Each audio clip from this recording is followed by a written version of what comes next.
One by one, hundreds of boats shipwrecked by Hurricane Irma are being salvaged from the bottom of lakes and waterways across the state. That is welcome news to people like Brent Speckler, a Hollywood resident whose lakeside dock was destroyed when a runaway boat slammed into it during the storm. "I'm grateful that it's getting done," Speckler said. "I'm very concerned about the next storm. Irma was a Category 1 storm at best. If it's a Cat 5, the boats could end up in people's living rooms." The storm that swept through South Florida on September 10 upended more than 1,000 vessels, leaving a massive job for salvage crews that may end up costing taxpayers $20 million based on early estimates, a U.S. Coast Guard official said. As of Monday, 1,492 boats have been salvaged by both government agencies and vessel owners, 1,101 from the Florida Keys, 69 from Miami-Dade, Broward and Palm Beach counties, 265 from St. Petersburg area, 57 from the Jacksonville region. Responders are prioritizing vessels based on which pose the biggest environmental threat. "Vessels that are actively leaking are our top priority," Coast Guard CMDR Joanne Hansen said. The cost so far $12.5 million, with FEMA paying 75% of the tab and the state picking up the rest, said Elizabeth Bourdillon, petty officer with the Coast Guard. The job is far from over, and Bourdillon said officials are not quite sure when it will be. Dr. Michael Remoli, of Hollywood, was relieved Monday to see boats that sank during Hurricane Irma finally removed 7 weeks after the storm. The vessel smashed up against docks, seawalls and mangroves when the storm hit on September 10.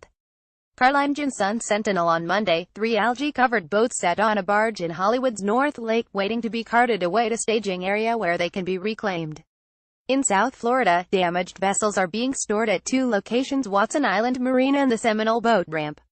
In all, 9 boats sunk to the bottom of North Lake during the storm, said Miranda Grossman, spokeswoman for the Hollywood Police Department.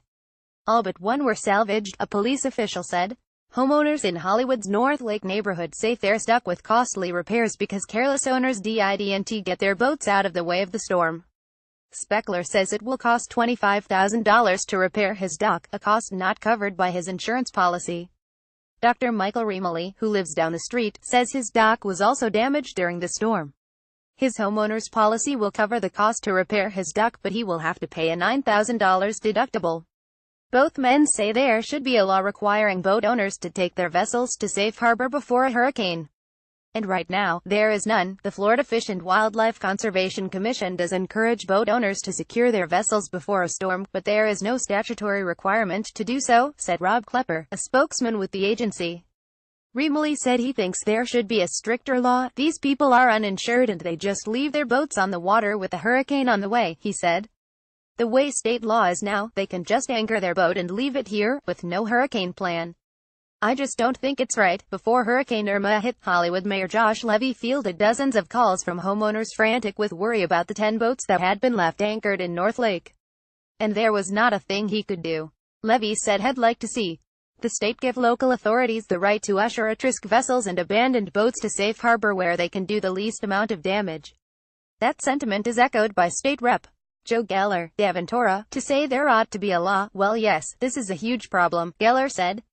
"A lot of people just abandoned those vessels when the hurricane came. There should be a process where if the owner refuses to take steps to protect their vessel, the city should be able to go out there and move it. Owners whose boats have been destroyed or who can't afford repairs can release ownership of their vessel through a waiver provided by the Florida Fish and Wildlife Conservation Commission. To turn over rights to your boat, call the Vessel Removal Hotline at 3,059,853,744, S. Brian at sunsentinel.com, 9,543,564,554, or visit our Sun Sentinel Hollywood page at sunsentinel.com. Facebook Hollywood SO Hollywood Waterway, a haven for derelict boats. Unwelcome boaters. County wants ban on boats anchoring in cove near Sheridan Street. Legislature bans overnight anchoring on Fort Lauderdale's Middle River.